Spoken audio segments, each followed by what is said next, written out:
Greetings, Ranger fans. Jake here for another deeper run-through live as we are looking through our week-by-week unscripted analyses of Power Rangers Cosmic Fury. Tonight we're going to be taking a look at episodes 5 and 6, Rock Out and Take Off.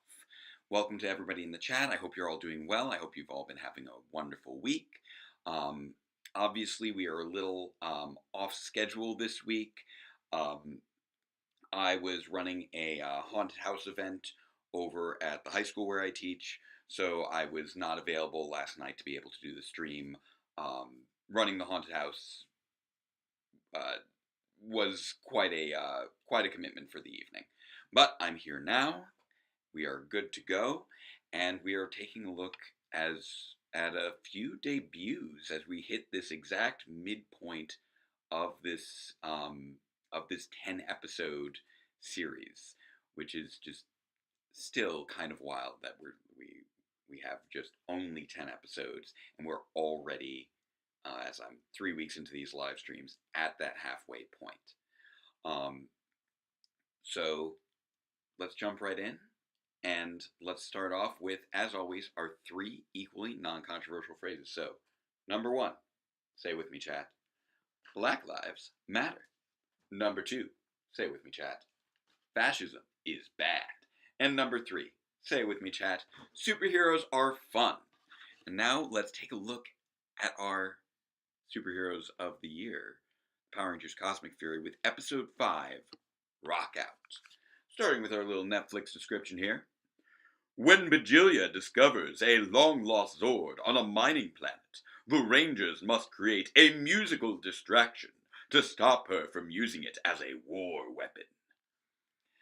So obviously this is our premiere of the Cosmic Dragon Zord. And after previously briefly seeing Zato's new form at the end of the previous episode with teamwork, we're actually now seeing the Zenith Ranger with a little bit more prominence, but surprisingly still not engaging in battle. Outside of his sort of Ghost Ranger form in the first episode, Zato's really not been engaged in any of the fights so far this season. We're 5 episodes in, and this, despite being the second episode to feature the Zenith Ranger, does not feature Zato engaging in any battle. The closest thing that he gets is he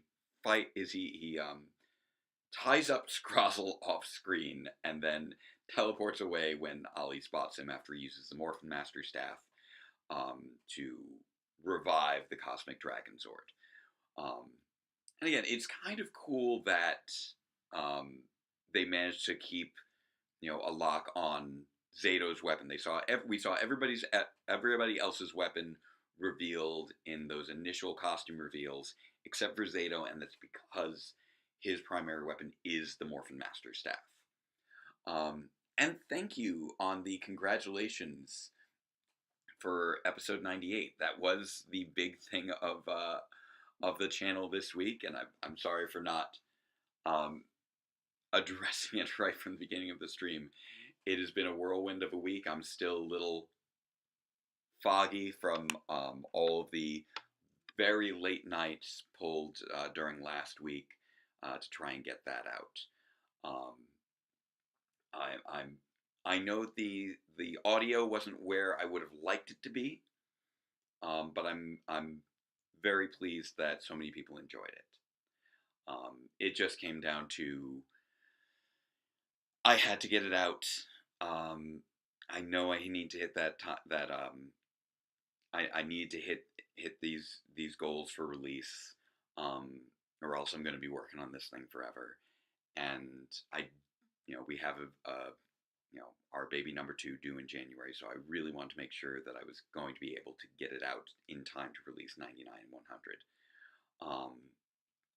But yeah, 98, so much work, such a challenging episode. I wish it could have been more polished, but I'm really glad that you Ranger fans enjoyed it. And I hope that you enjoyed this episode of Cosmic Fury that we're discussing now, where we are you know, at that midpoint, we're kind of settled into the team dynamics a little bit more. Um, as now we have Zato back with the team.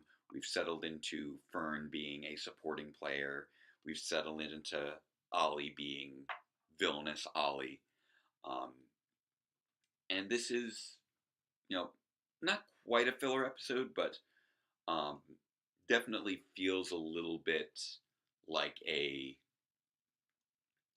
lower stakes episode by comparison to everything else that we've had going on before, with the initial loss of members of the team, and then the loss of their powers, and then being stranded on Eridus, and then rescuing Zato, and now they're on a mission to recover a Zord, which, despite, obviously the Zord itself having so much potential destructive power, um, feels like the personal stakes are a lot lower.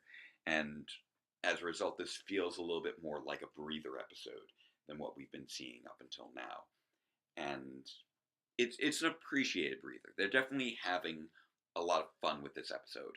There's a lot of little Easter eggs, a lot of little things that are easy to miss if you don't know what you're looking for. Um, Especially at this mining colony, which I know that the what was the name of the planet? Akral, I believe it is. Um, which kind of reminds me a little bit in certain regards, in certain respects, to of Andrasia, which got a little shout out in the most recent Power Reviews episode. Assuming that I'm pronouncing it. Yeah, Akral. Um, but once they get to the planet, there's so many there's so many different monster costumes we see here that if you are familiar with Q Ranger, you're going to recognize them. But also, more specifically, what I found surprising was one of the few monsters with speaking lines that came into the tent to tell Ollie and Scrozzle about the performance of the band, um, was from Lupin Ranger versus Powder Ranger, which I was not expecting to see any costumes from that series. Um, that was a big surprise when I noticed that he had um, the treasure chest that we saw with the ganglers in Lupat, um, and so I'm like, oh, okay, so we're just doing grab bag monsters from everything. Um, so that was a surprise as well. I did not really see the diverse use of monster costumes fully coming, and I think part of that comes down to um, even though I when I think about it, I should have seen it coming to a degree because we'd already established the use of Tokuger costumes. We know we're using the Q Ranger costumes here. We've already seen at least one Zyuohger costume. So, and obviously we're using Ryu Soldier. So, Lupin Ranger versus Powder Ranger is kind of the only one that we hadn't seen any costumes from yet. So I probably shouldn't have been quite so surprised to see that embedded treasure chest in that um, one monster's torso. And I think there may have been a second one as well. It's hard to spot them all, um, and that's kind of one of the things that takes a little getting used to with Cosmic Fury, in that we don't get a lot um, of monster spotlight or Q Ranger villain spotlight in this series so far. Um, Everyone seems to be almost cannon fodder to a degree, and the bigger thing that we get from those monster costumes are really the Easter eggs of going, oh, I know that monster, oh, I know that monster. Um, I and Lumina, I do still absolutely love the Q Ranger costumes. I think that they are just a marvel of design, but I also recognize that they would have been off theme in a notable fashion. Um, it would have been very strange for the Rangers to have to suddenly have all these different touches, like the fur or the wings or the bulkiness of some of the more alien Q Rangers. Um, and I don't think they necessarily would have uh, fit the theme quite so well, and it would have felt like much more of a departure from Dino Fury than um, they really could have, I think, effectively um, justified with the short episode count. You know, with the Cosmic Fury suits, they are simply upgraded versions of the Dino Fury suits. That makes sense. For them to be complete reimaginings, um, I think you would have required a longer series to really justify that. So, regardless of preferences with regards to aesthetics, I do think that conceptually the Cosmic Fury suits make more sense. And yeah, Izzy also doesn't wear a skirt, so she would have had some problem with with Hemi's costume. It's been a few years since Q Ranger, so like I'm trying to remember so many details, and my memory is not what it was back when I first started this channel, um, when I only had to be worrying about 17 years worth of Power Rangers history, and now there's another 13 seasons and all the Sentai that I've seen since then, and um, I'm not going to pretend my memory is what it was when I was in my late 20s. Although it's obviously I've still got a pretty good handle on things.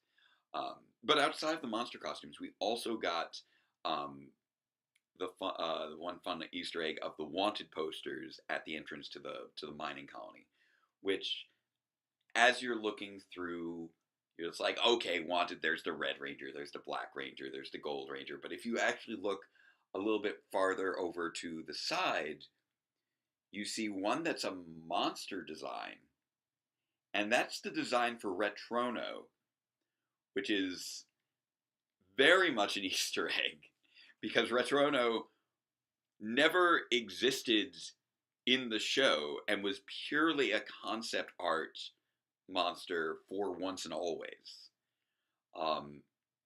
So seeing Retrono on a wanted poster was also just a very fun, unexpected Easter egg.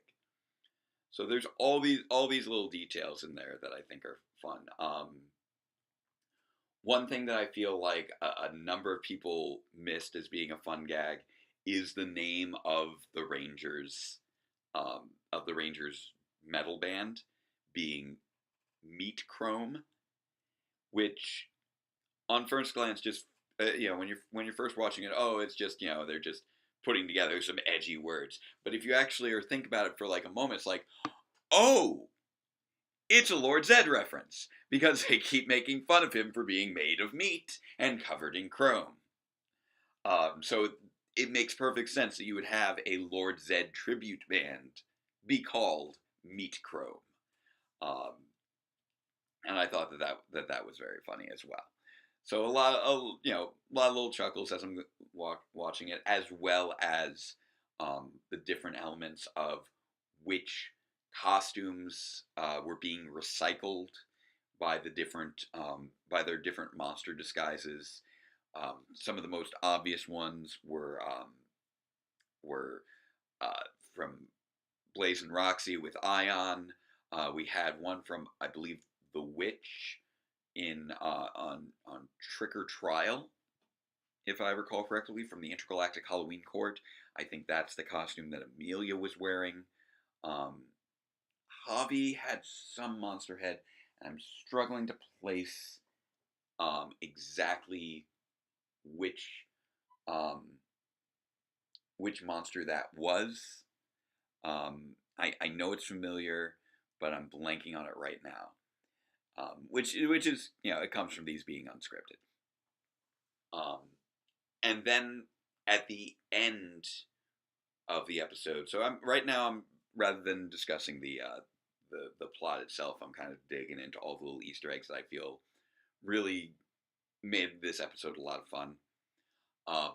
At the end of the episode, we see Joe Exotic, who is a Zhuo monster, a major Zyuohger villain. So again, using those villains from the skipped Sentai, and which again just kind of reinforces, okay, we are not going back to these series and actually using them.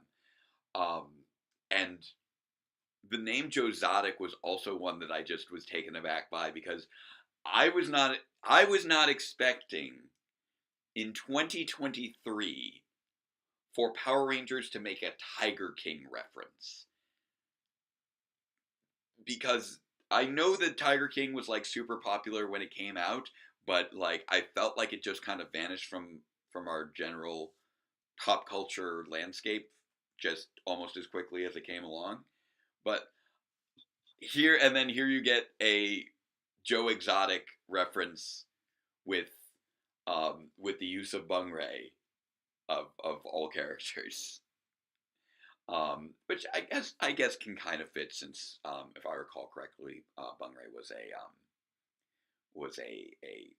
hunter in Zyuohger. Um, and yeah, just because Retsurono's story didn't get made doesn't mean he doesn't exist out there somewhere. And to my understanding, there are a number of cases where they they have taken concept art and snuck it into the background. Um, I think there's another wanted poster that I saw um, posted about on Twitter, which used a character called Janet that was like a robotic character that would have um, that would have been um, one of the villains for Cosmic Fury. I think it was an unused villain character for Cosmic Fury, I believe, or I forget if it was Cosmic Fury Once and Always. But there were some sneaky Easter eggs in this, um, and all of it was just, it made the episode fun. And clearly the actors were having fun with this episode as well, with the heavy emphasis on the rock band element and the XY Lord Z, the Emperor of Evil, and all of and them having fun being a monster rock band, and Tessa Rao clearly just devouring the scenery as she's being the lead singer, with as Izzy being a monster, and just with the big growly monstery voices she's singing, and she's just like moving around all crazy on their little stage, um, which somehow has confetti cannons for no apparent reason. Um, so these are all just little elements that just made this episode a lot of fun, combined with the team really gelling together, um, Fern continuing to become a more integral member of the team, even as she's still a civilian, and Javi getting more used to his arm, finding that he can actually keep the beat now, even with the robotic arm that he was having so much trouble doing really much of anything with. Now he can actually keep a drum beat with it, which continues to show, his development with getting more and more used to his new prosthetic limb, which has just been kind of a fascinating little character arc. Um, we're emphasizing um, we're emphasizing um, Ion as the cook, which I think is still a really fun reference to Spada being the Yellow Ranger in Q Ranger. Um, that Ion has evolved from being the foodie of the group in Dino Fury to being the cook of the crew in Cosmic Fury, which helps him have a bit of a stronger role within the team. Um, Amelia still has really settled into the role of leader. She's making the calls. We gotta do this. We gotta do that.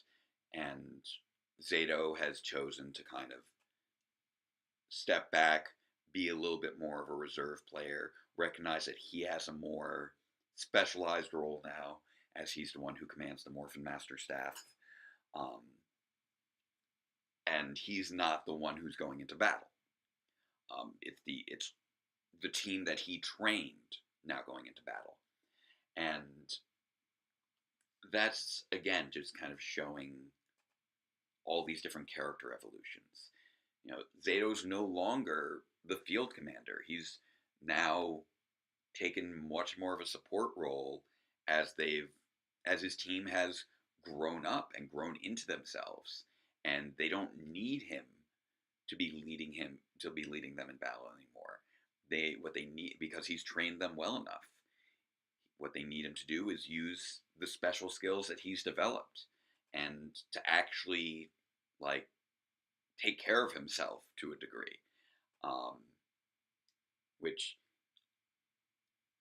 he's still putting himself at risk there, um, but he's the only one who can do this mission, and so he's not the one who's making the call of who's going to be the distraction. Um, and we're also seeing Fern becoming more and more engaged, wanting to be a contributing member of the team, um, having her own skill set that plays into things with her, um, knowing how to play the drums and therefore able to provide support in that respect. There's all these different ways in which the team has grown and gelled together. Um, Meanwhile, we have Billy staying back with Solon to continue working on modifying the base into a ship because they have their own mission to take care of. So that again, everybody has a different role within the team now they've settled into, and that just kind of establishes this status quo. Um, Meanwhile, on the villain side, we have Ali basically being um, the one sane man of the villains team, which is hilarious considering he's the brainwashed one. But Bajilia is just leaning so much into her love of glory and you know broadcasting her successes whenever she can, um, and that's creating frustrations for Ali and Scrazzle. It's creating frustrations for Lord Zed, as he's ostensibly the one in charge. Um, but I feel like, considering the fact that Zed doesn't even really appear in the episode until the very end, when, he's talking about, oh, the Rangers stole the Cosmic Dragon Zord. Oh, what are you getting? You're useless. You gave away the Zord you found. Oh, you're useless. You got buried under rubble. And where's that, Blue Ranger that I brainwashed? Oh, he's the only one who actually thought to put a tracking device, and now we're actually going to find where the Rangers are so we can steal their Zords. And he's already recruited an expert on the planet. Um, so again, Ali is the one who's actually making all the moves and being competent.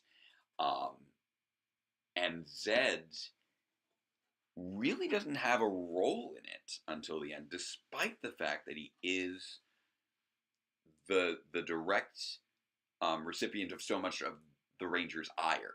Like, when we're looking at references to Earth and the what's happening there, which I think is a great use of Jane and Jay Borg this season, by the way. I think using them as in their reporter role to keep us up to date on what's happening on Earth while the Rangers are trapped out in the other side of the universe, I think that's a very good use of those two characters.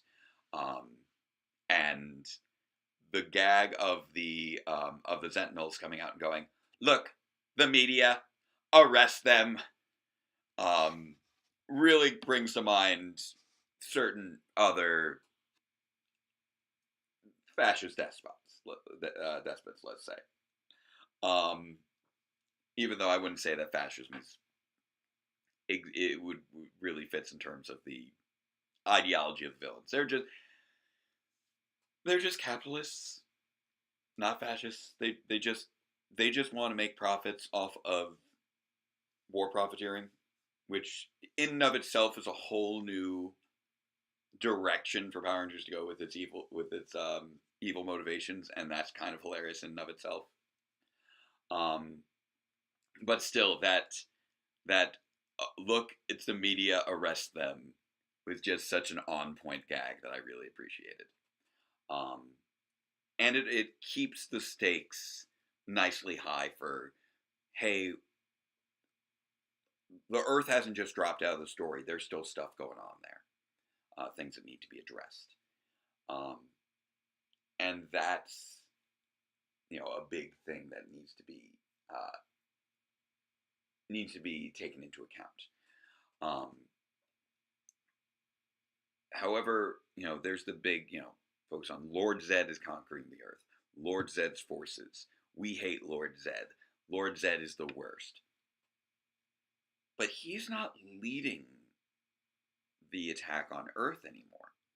He actually abandoned Earth pretty quick to go conquer Eltar, and Eltar is now his new base of operations. The people who are the villains who are actually conquering Earth are Squid Inc. Squid Inc. Incorporated. It's Bajilia's company. It's Bajilia's daughter. Squilia is ostensibly supposed to be, the one actually taking lead down there.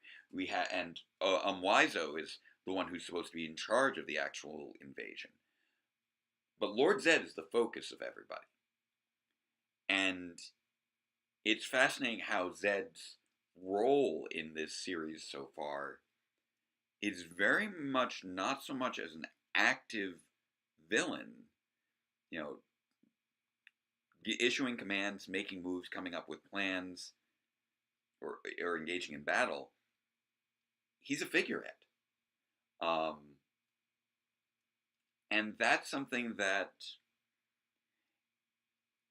feels a little strange, and it's one that is an interesting choice to go with if you're going to be bringing back this old villain, but then not actually have him doing anything, but still have all the characters attribute everything to him.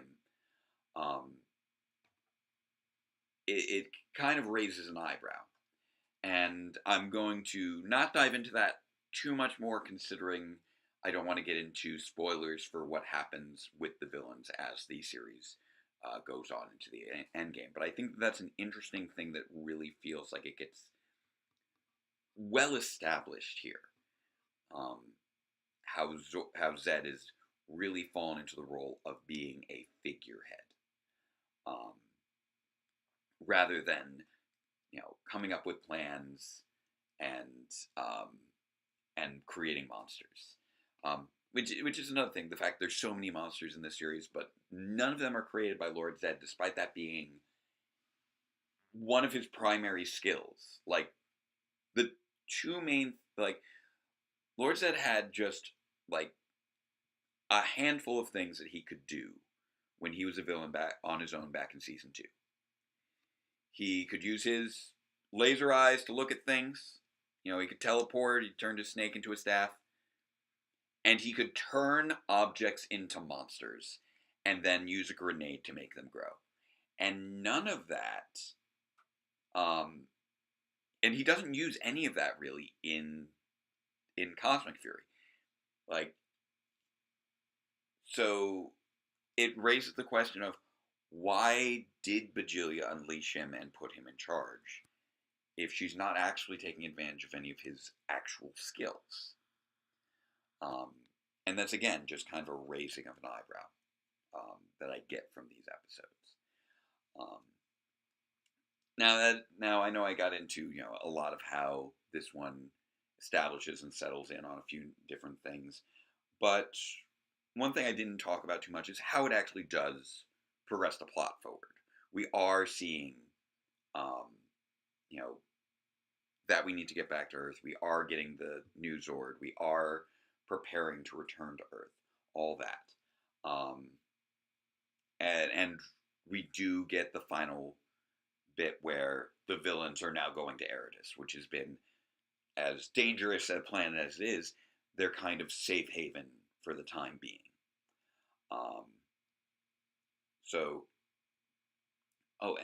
Lumina saying it might be an incomplete resurrection. It's not necessarily the same story. Zed, he might not have the same skills. And you see, that's one of the things, though.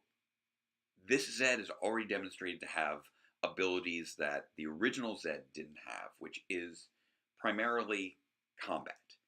This Zed is far more powerful in combat than we ever saw any indication of from the original Lord Zed.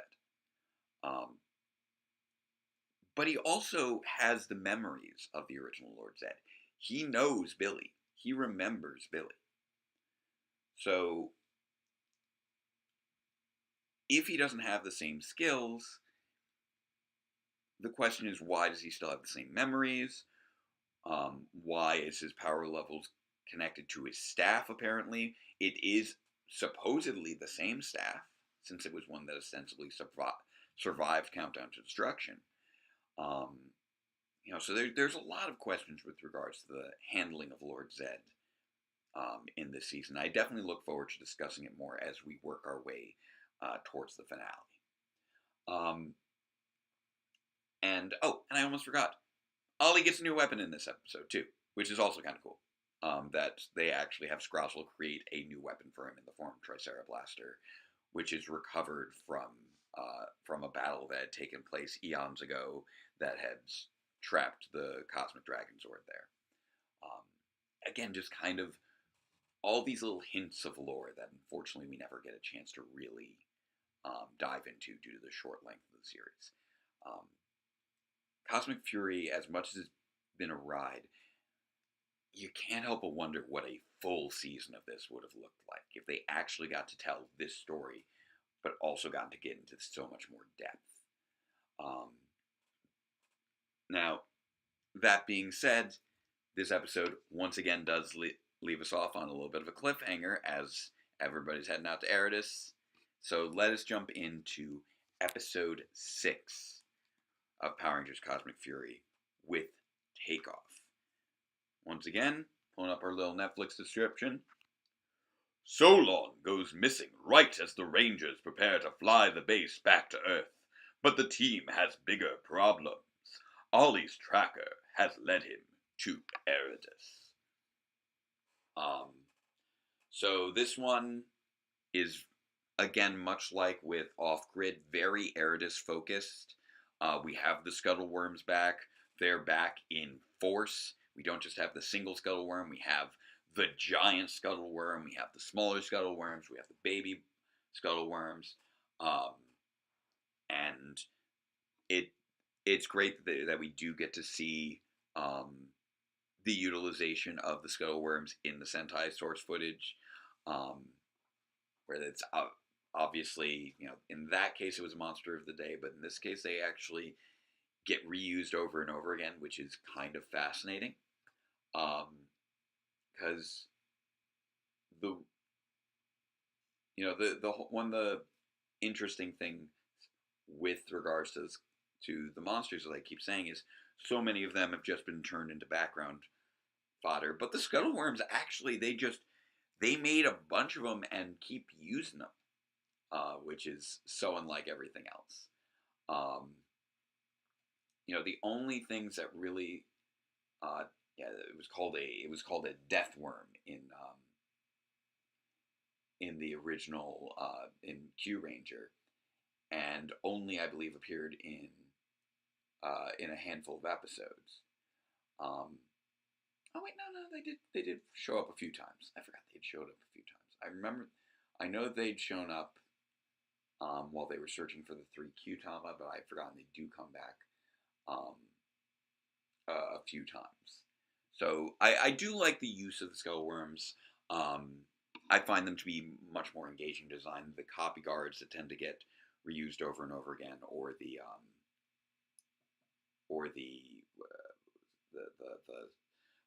Mega Squidrills and Squidrill battle modes that we've seen the Megazord battles before.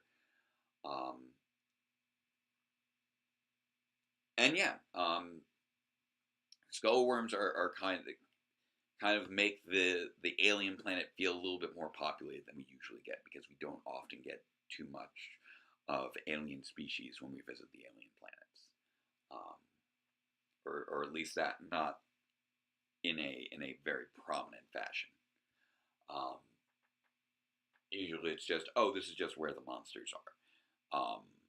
but in this case, it's no. This is just a planet that has a monstrous uh, native species that Joe Exotic has his grudge against for destroying his hunting bots, which is a little bit of an odd thing to get super personal about, but okay. Um, and then here we also um, get to have a nice strong Solon focus. We get to have a nice strong Fern focus, obviously, with regards to the big reveal of this episode. Um, but I do like the whole process of okay, they have to get this ship off the ground. They really have been building up um, the creation of the cosmic cruiser or conversion of the base into the cosmic cruiser. Um, it's not something that they were able to do in a quick fix.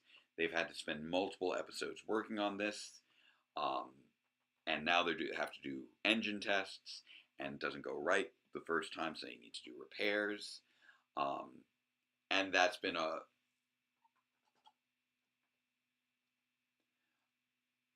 oh so what Lex say he said hunting buds instead of hunting bots? I don't know.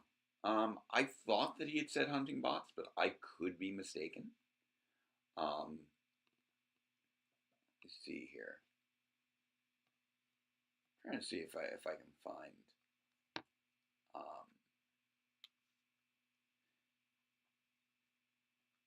yeah, I see the Ranger wiki says bots as well.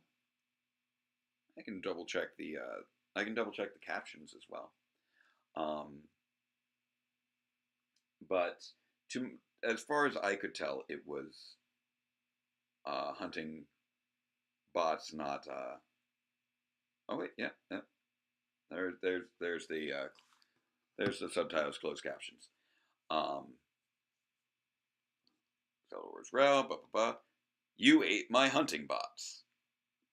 Although technically the captions say you ain't my hunting bots, so it's not like the captions are super reliable. Um, I don't know. Maybe you just spent a lot of money on those bots. Um, but even with just that little bit of personality, he's probably one of the better developed um, monsters that we've gotten this season, um, which I appreciate. It speaks to how underdeveloped a lot of the monsters have been. That the most developed monsters we've gotten so far have been the Scuttleworms and Joe Exotic, who really just kind of has this one character trait, but it still feels like it's better developed than Dewdrip or any of the various nameless monsters that we've encountered on the mining planet, or um, or the dancers that we had in Teamwork. Um, yeah, if you don't have captions on, it's easy to mishear things, especially with Power Rangers, where there's very frequently made up words going on. But really, the big thing of this episode was, of course, Fern becoming a Power Ranger. We've been working towards this all season. Um, you know, there's been that big push and pull between her and Izzy. Her wanting to be more involved, Izzy wanting her to be less involved, and it was going to have to break one way or another. And I like how it was handled. I like that we've had this sixth morpher there the whole time that we generally would have assumed would be going to Ollie. But it still functions as a weapon. It's still a teleporter. It's still a blaster, which means that it's actually something that's reasonable for Fern to use. Which is just not something you usually expect. You don't usually expect someone who's not intending to morph to use a morpher for non-morphing reasons. But morphers are multi-purpose. You can use them for teleportation. You can use them as a weapon, depending on the morpher. So I thought that worked very well as a means for her to go and rescue Solon. And then for her to get the powers of the Solanosaurus was just such a stroke of brilliance, I thought. Um, I had assumed, and I think many of us assumed, that it was going to be the Dimetrazord because it was orange. Um, and I just kind of shrugged that off and taken it as a matter of course. Oh, she's going to get Dimetro power because the Dimetrazord's the orange Zord, and that was one of the prominent Soldier Zords. Um, but I hadn't really thought about the fact that all of the original connections to the Morphin Grid were through specific dinosaur spirits that had been manifested through Dinohenge. Um,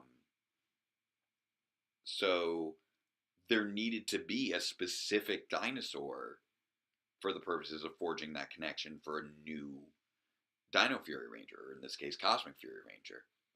And Solon's the only dinosaur still around. So having Solon be the source of Fern's power was just kind of amazing. And because the Cosmic Fury powers aren't reliant upon the statues, the Dinohenge statues, that works. Because previously, their connections to the Morphin Grid required the Dinohenge statues. So when those statues were, the statues were created from those dinosaurs, and the statues were necessary to maintain the connection to the Morphin Grid. But now they've developed an alternate connection, which means that you don't need the statues, and therefore Solon doesn't need to turn into a statue like the others did, which is great because we love Solon. We don't want her to get turned into a statue. That would have been heartbreaking. Might have been potentially good storytelling, but it's just so much better to actually have Solon there, and for us not to have to sacrifice that character. And we get to see, Fern's got her own new weapon. She's doing great in battle. She's fighting off scuttleworms, and that's great to see. And we get this, this Sixth Ranger reveal. But it's one that's kind of an interesting Sixth Ranger reveal, structurally within the series for a few reasons. One is that we still don't have all of the core Rangers that we started with. The fact that we don't have Ollie in there, I just kept assuming that, Fern will join the team late at a late stage in the series after we get Ollie back, because Ollie's part of the core team. But Ollie's still not back, and instead his powers go to Fern. And that was something that was really surprising and a really subversive way to handle things. But yeah, it's just so interesting seeing a Sixth Ranger join before we have our original 5 back together. And the fact that so much of the series has had 4 main Rangers instead of 5 main Rangers. And then Zato joins in, but he's kind of a bonus Ranger. And the categories of core team versus extra Ranger or versus Sixth Ranger are really blurred this season in a way that we've never seen really before. We've never seen something where we have these multiple extra Rangers that are ostensibly beyond the core team, getting us up to a higher number, while also having somebody who we know is supposed to be part of the team and isn't. And Fern's debut fight is also interesting because it's also Zato's first fight as the Zenith Ranger, which is in that our previous extra ranger was just introduced 2 episodes ago, but doesn't actually have a fight until this episode, and then his fight gets overshadowed by a new ranger fight. And that unfortunately does again reinforce what has been mentioned a number of times about the overshadowing of Zato this season, um, which I'm not going to lie, ended up having quite a bit of truth to it. It looks like he's obviously still a vital character and an important character, um, but he's not nearly so prominent as he was before. Um, he's often out of the action. He's not the one taking lead and making moves. He is um, an auxiliary character who seems to be going through his own journey, um, but he feels like he's much more separate from the team than he was before. Um, and he's a much more supporting role rather than leading role than he was before, um, which is just all very interesting to unpack. Um, the Zenith Ranger, from the name, makes it seem like, okay, this is the pinnacle of what a Ranger can be, and that makes it feel like, oh, he's going to be the most powerful. But we've yet to see any indication of that. The Zenith Ranger is also the only Ranger that has a toy, but he doesn't really engage in battle. He fought alongside Izzy, but he fought in a weakened state already from having drained himself searching for so long. And he's been consistently kind of in a weakened state since he came back. He got first he got sidelined being sent through the portal and landing on Levna. Then he was weak from crashing on Levna. Then he was recovering inside the tree.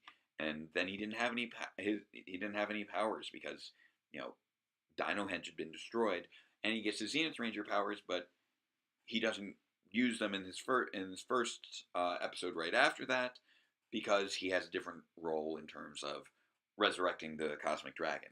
And then here, he uses his powers to trace Solon, but after that, he's drained, and now he can't fight. Not really. He goes out with Izzy, but he's really struggling against the Zenmos, and Ollie and Josiah, and so our new Sixth Ranger, or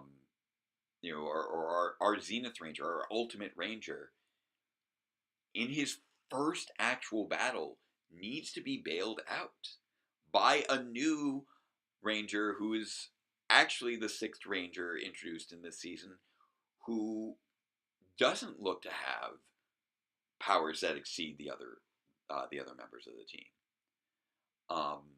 So all these little rules that you kind of internalize for how Power Rangers operates, how the show is structured, how the dynamics work between different Rangers, is really being subverted a lot in Cosmic Fury. And for those of us who, have have analyzed the series so much and the franchise so much over the years, and have worked into really getting to know these patterns really well, it can be a little unsettling. I'm not gonna lie. I'm like, wait, no, but this isn't how Power Rangers works. These aren't the rules. And this apparently is what happens when the writers are allowed genuine freedom. They don't need to stick to the rules anymore. They can play around. They can experiment. They can give you an Ultimate Ranger who does not fight. They can give you a last-minute bonus Ranger who's at the same level as the core team, rather than being a completely separate style of Ranger. Like, Fern's costume is basically Amelia's, just with some slightly different coloring and a little slightly different adornment on the helmet. So these, it's it's a bizarre thing to come to terms with, um, and not something that I really expected going into this series. I knew that this was going to be a very different kind of Power Rangers season, um, but I still somehow I think thought that it was going to be following a lot more of the rules. Um, like even though I'm referring to Fern as the Sixth Ranger and I'm referring to Zato as the Sixth Ranger, we also still have Billy there, and he's a bonus ranger who has completely separate power set, but he's a recurring character, and that breaks the rules. We've never had a recurring um, member of the team who's not a member of the team in terms of a recurring ranger who is part of a different ranger team from a different season. That is completely new. You know, we had Tommy back in Dino Thunder, but he was still a Dino Thunder Ranger. You know, we've also had Mick as a recurring Ranger as well, even though he's really only appeared um, a few times. Um, and so it's and then we get another returning character um, that I realized I had completely forgotten to mention at the end of Rock Out, who we finally get to see in person here. We get to see Heckle return. Um, we get that returning character from yet another season, who's supposed to be in a completely different universe. Um, don't know how that works outside of maybe he maybe he ended up at the end of Beyond the Grid, um, came over into the main universe along with the rest of his team because he was part of those. He was part of the Beyond the Grid Ranger team. I forget if if we had a specific name for that collection of Rangers in Beyond the Grid. Um, but yeah, also Lumina, you're right. We've never had a proper orange before. This is our first orange Ranger. With Fern. We're breaking so many rules. We have a team with no Blue Ranger, except we do have a Blue Ranger, but it's not the Blue Ranger from this team. It's Blue Ranger from a different team. Um, like so many little odd things there. Um,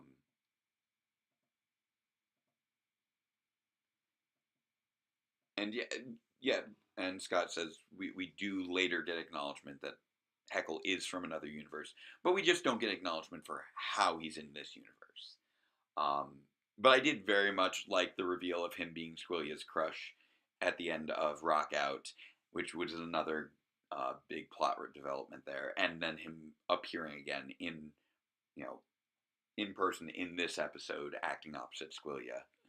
Um, the and we're kind of building up to um, the big return to Earth now that we finally got the Cosmic Cruiser all assembled.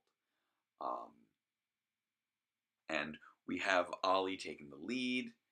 Um, there's I'm double checking something now to see if there was a. I keep trying to remember if there was a name for the Ranger team in Beyond the Grid, but I don't think there was a specific one. I'm kind of referencing various little things here and there as I'm going through these, looking them up like I normally would when I'm doing research for a full review. Um, but we also get some other surprising things happening in this episode, beyond just the reveal of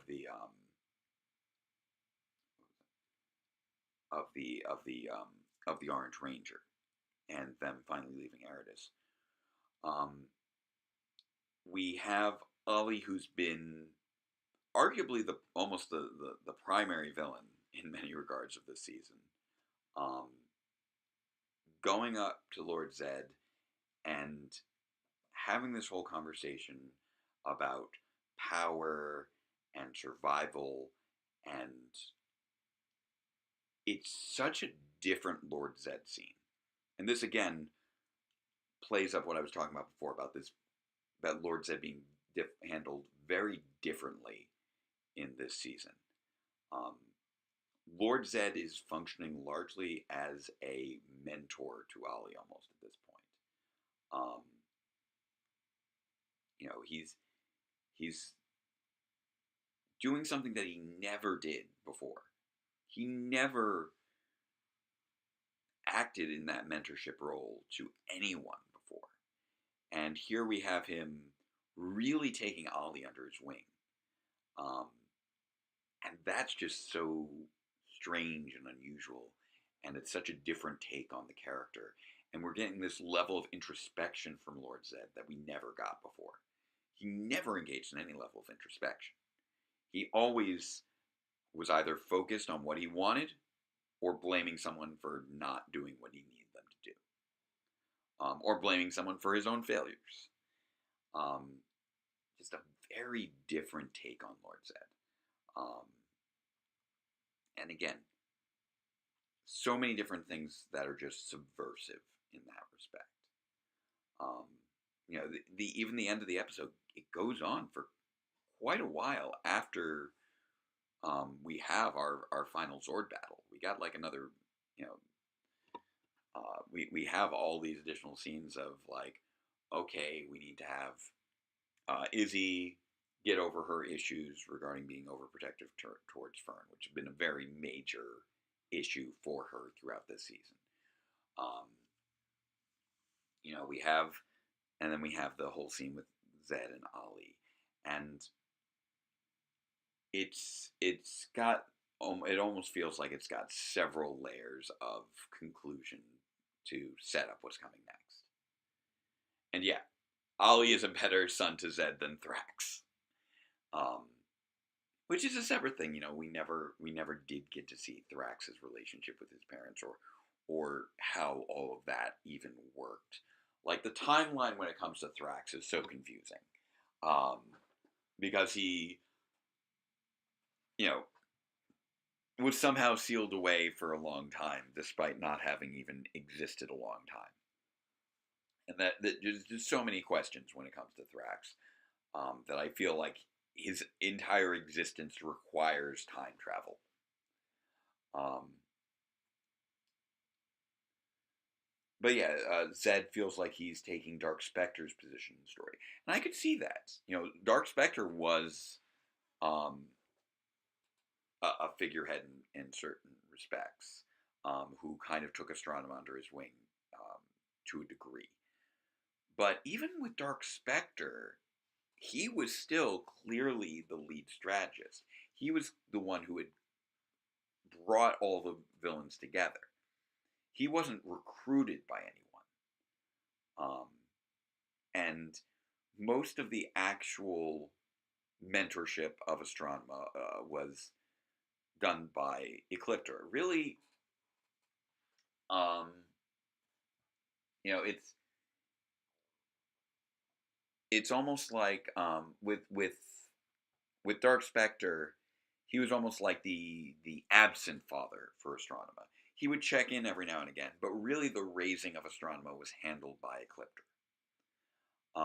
Whereas here, it's a much, I feel, tighter relationship that's not simultaneously not as sentimental, which is interesting.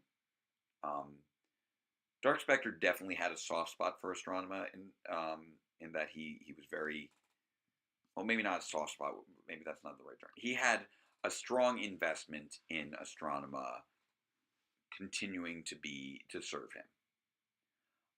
And he placed a lot of trust and faith in her that, um, could easily be seen as misguided. Um, but I feel like Zed would be perfectly fine with sacrificing Ollie at the drop of a hat. But at the same time, he's also taking a more active role in um, in Ollie's development as a villain. Um, just kind of seeing here.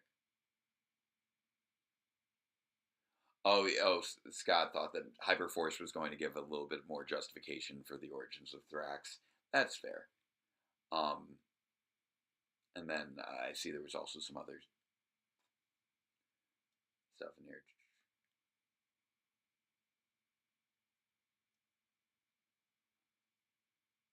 Oh, our Orange and Purple Rangers tying into Donatello and Michelangelo in Teenage Mutant Ninja Turtles. Oh, that's interesting. Um,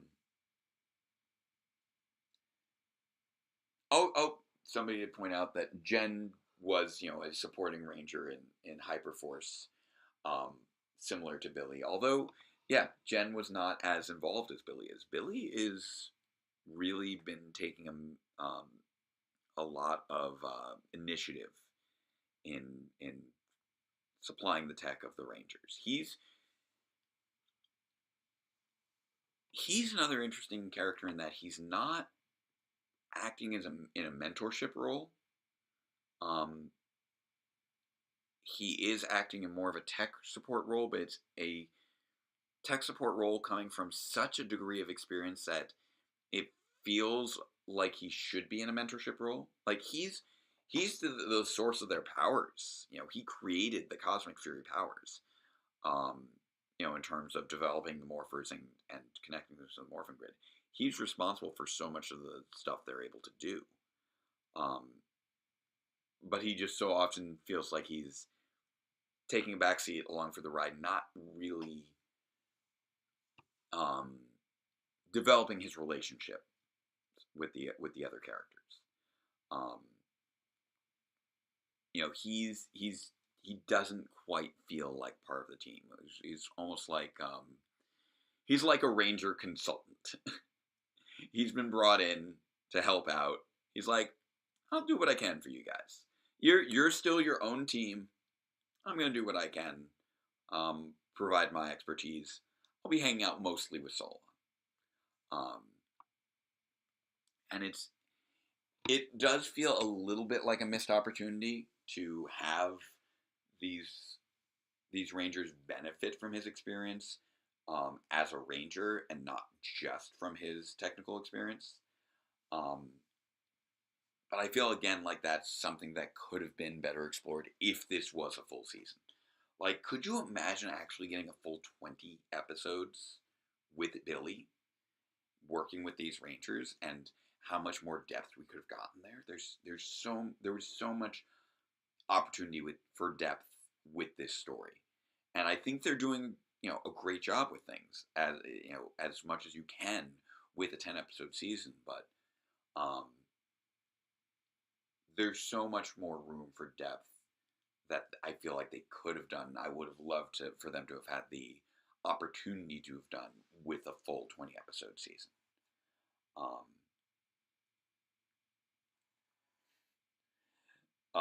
You think the landlord would have some interesting reactions to this version of Zed? Oh, yeah. How would the landlord feel about Zed?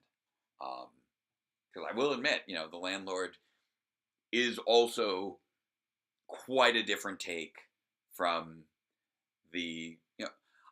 I'm obviously in Power Reviews reusing characters from earlier in Power Rangers history, much like Cosmic Fury is. And I'm also taking a lot of liberties with how those characters function. Just my interpretation of the Phantom Ranger is obviously very different from what we saw in the show. I'm really leaning into the idea that somebody quiet and reserved can actually be a massive nerd once you get them on their topics of interest. And just demonstrating how there can be a very different side to a person, especially if they've gone through, some very life-changing experiences. With my villains, I'm also playing around with them in terms of their abilities. Obviously, I had, the big return with Darkonda. He functions very differently to how he did before in that he's a lot. He's bigger. He can split and unsplit in different ways. He turns into mist. He can do things like that. But he's still very much Darkonda. And I think most recent episode of Power Reviews really emphasized that. Um, but my interpretation of Dark Spectre is also very different in that I see Dark Spectre as being this eternal entity whose presentation can shift a lot depending upon the body, the vessel that he's operating through. Um, and I think that the comics are actually leaning into a very similar interpretation right now. I am still a little behind on the comics, which I am ashamed by because Melissa Flores is an awesome person who I've met in person. I want to read more of her work. I've just been so overwhelmed trying to get my work completed that I haven't had a chance to sit down and read the work of these great creators, even ones that I've met and have just been so warm and kind to me in the past. Yeah, Dark Spectre canonically possessing people is something that's in the comics. And I'm not going to lie, part of me wants to know, like, which idea, like, I would never, I'm never going to, I would never accuse anyone involved in the franchise of taking any ideas from Power Reviews. If they did, I'd be flattered. But I keep finding it so hilarious whenever we end up running into things in parallel like that. Like that interpretation of Dark Spectre as inhabiting different bodies. Like that's something that I've had in the works for a very long time with my series, but didn't get to reveal until relatively late. When did I actually release 94? So 94 was 2022. No. Yeah? Was that last year? No, that wasn't last year. 2022 was last year. It would 2021. Yeah, 2021 was when I released the reveal of the landlord as Dark Spectre. Spoilers for Power Reviews. And that version of the character was one that I had in mind for, the past decade. And it was so funny that the reveal that Dark Spectre was searching for a vessel in Edge of Darkness in the comics came out that same year. That was the year Dark Spectre got reintroduced into the comics, and it was the same year that he got reintroduced through Power Reviews. And I'm always amazed when that stuff happens. Yeah, and that it was in a Phantom Ranger Focus issue. Just wild. But obviously, a little off topic from Cosmic Fury, and I'm so sorry if I've spoiled any element of Power Reviews for anyone. I've put so much work into it.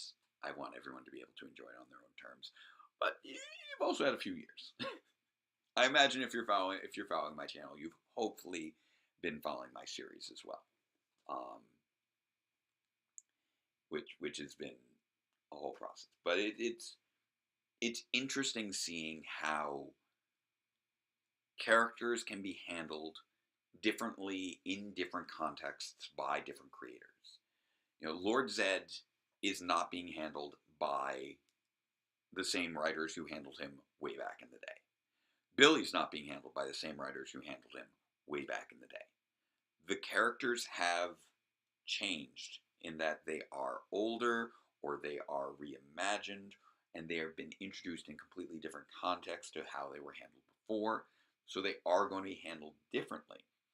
And as someone who has done that, I'm just fascinated by those choices and what they choose to explore and not explore. Like, we saw Dr. K come back at the end of Beast Morphers, and she provided some great words of wisdom to Nate regarding the release of Evox. Again, another character that got resurrected in a different way from how they operated before by different writers, who I've also used in Power Reviews. Uh, I so wish that I had a chance to work with these writers for Power Reviews because it feels like we were on the same wavelength for with these writers for Power Rangers because it feels so much like we were on the same wavelength for so many different things. Um, uh, Missed opportunities and paths not taken. Um, you know, life life life keeps on going. Um, but I felt like that meeting of characters was very nice, and we haven't had something like that with Billy so far in Cosmic Fury, and that feels like something that would have been really nice to have um, as a stronger element of Cosmic Fury. Um, but I feel had to be kind of sacrificed to focus on all the other things going on while still keeping everything nicely approachable. Like we're not getting the lessons of the week. We're not getting that here. These are people who are all on a mission, moving forward. Gotta keep moving. Gotta keep moving. Gotta keep moving. The mission isn't a singular, consistent mission like we had in Power Rangers in Space, where we had one clear goal throughout the entire series, which was to rescue Zordon, and then there were just various diversions from that just added to the richness of the series. Here, it's more of a survival, gotta get back to Earth, gotta defeat Zed kind of thing, but it kind of still jumps around with, oh well, we need Zords. Oh well, we need to find Zeta. Well, we need to do this. Well, we need to do that. It's less of a singular mission and more of like almost like a to-do list, um, which I think does damage the cohesion of the series a little bit. Um, for instance, there's the um, there was the abduction of the Morphin Masters, right, the first episode, and I feel like that is something that has not received much emphasis since then, because they had so many other things they had to address. Um, but that's something that I feel could have worked a little better to create a clear through line throughout this short season. When you have only 10 episodes, you kind of want there to be a through line so you kind of feel like you're working towards something specific. And I do feel like, yeah, there's obviously things that the show is working towards, but it's not something that is clearly communicated to the audience or telegraphed or communicated through the characters that they have this clear series goal outside of what it is they feel like they need to do in the moment, which is primarily get back to Earth, but obviously we're at this midpoint and they've now already achieved the means to accomplish that. So there's so many different things that I feel could have been handled just a little bit better, just as we've reached this midpoint, um, that I think ultimately came down to you do what you can with the time you have allotted. Try to make each episode a good, fun episode, and keep the story moving, which I think that Cosmic Fury does do very well. We get to see the new Megazord here. We get to play with that. But that's just another thing. It's like, oh, the Zords. We have the finding the new Zord, and then the villains are trying to capture the Zords, and the Zords aren't really a prominent part of the story. Like they're the Cosmic Fury Zords, but they don't seem to have anything to do with the Cosmic Fury powers, despite the cosmic orbs clearly having a commonality of design with the Cosmic Fury, with the Zord design. Um, so that those are all little things there, and yeah, for once I actually did remember to bring my Q Reno um, Riateo, if I recall the names correctly, from back in Q Ranger. I'm still trying to find the crest helmet for Ryu Voyager. I know that I have it in the box, in a moving box.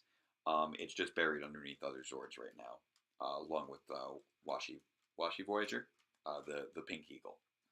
Um, so I think that probably is a good place to wrap things up for tonight. There's um, going to be a lot of exciting stuff happening in the upcoming episodes. Obviously, we're going back to Earth. We've had this reveal that Tarek has been developing a resistance with the other Ravkonians. So we keep getting these little cameos of the other characters from Dino Fury, who are back on Earth and clearly still taking actions. We keep getting the reference um, to Mick, and he's the one who like directs messages to them and things like that.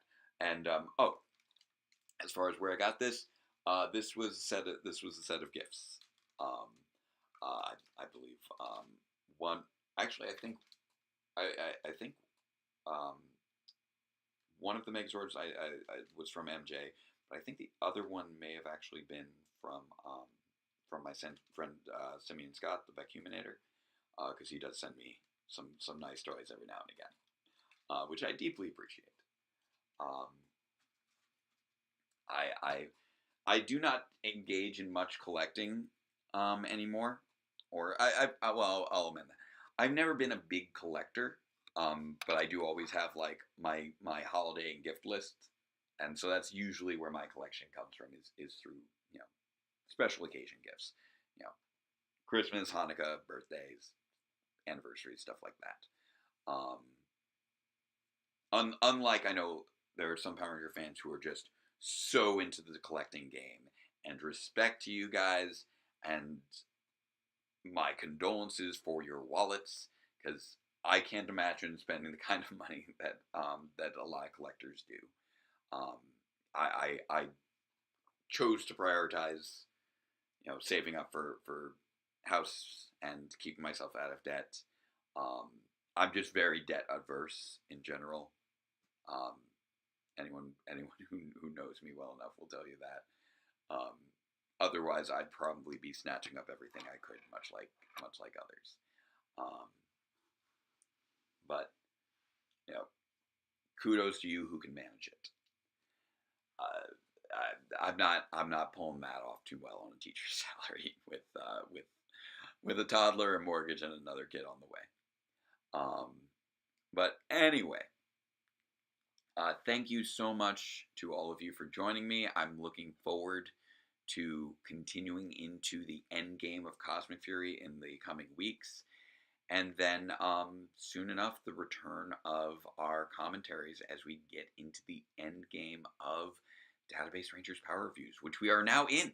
We're now in the end game of Power Reviews. The first part of the finale is out.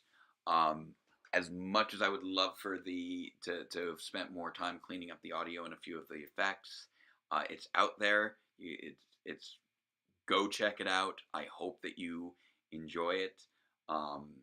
It's a wild. I tried to just go for such a wild ride as best I could. I still can't believe that episode is only just over half an hour because I crammed so much into it. And you want to talk about returning characters and cameos? Yeah, I'm getting into it. Characters that you have not seen in a while are popping up, so keep an eye out. If you haven't seen episode 98 of Database Rangers Power Reviews, please do. Please share it. Please, if you haven't subscribed to my channel yet, I would love to go out on a high note. I've been doing this for 11 years, and I'm basically looking to, at the very least, go into semi-retirement after this concludes. Thank you very much for the compliment, Lumina. I appreciate that. So yeah, we're kind of wrapping up the stream here. I thank you all so much for continuing to join me 1 week after the next, especially on weeks like this where I had to shift things off by a day. I know that sometimes tricky to adjust schedules from what you might be otherwise used to. So everyone who's able to make it tonight, thank you so much, and everyone who's seen the newest episode of Power Reviews, thank you so much for that. Like, even if you haven't been watching Power Reviews, I can't imagine how it might seem if you were to jump into it without the context of the previous 97 episodes. Check it out. Try it out. See if you like it. And then you can go back and figure out how we got to this point. And for those of you who were waiting on it, hopefully now you see why it took so long. Hopefully the work shows there on the screen. That final battle of the episode, that required some costume construction. That required a lot of CG work, compositing. So much of that episode featured a CG character, a partially CG character that I had to map onto my body, or one of my stunt doubles, and all the fight choreography and all the green screen work and bringing in the cameos and getting in touch with people and the stuff that took place on the set and stuff that and honestly, I'm half of my own stunt doubles too, so there's just so much bits of where I had to work out these shots where I think there's one shot in that episode where I'm in various costumes and I appear literally 32 times in one shot. That shot I actually put in the trailer for that episode because I was proud of that shot. But yeah, I was pulling off some camera techniques and had to do construction and had to do CG effects and other things like that were beyond anything I'd ever really attempted with the show before. And truth be told, now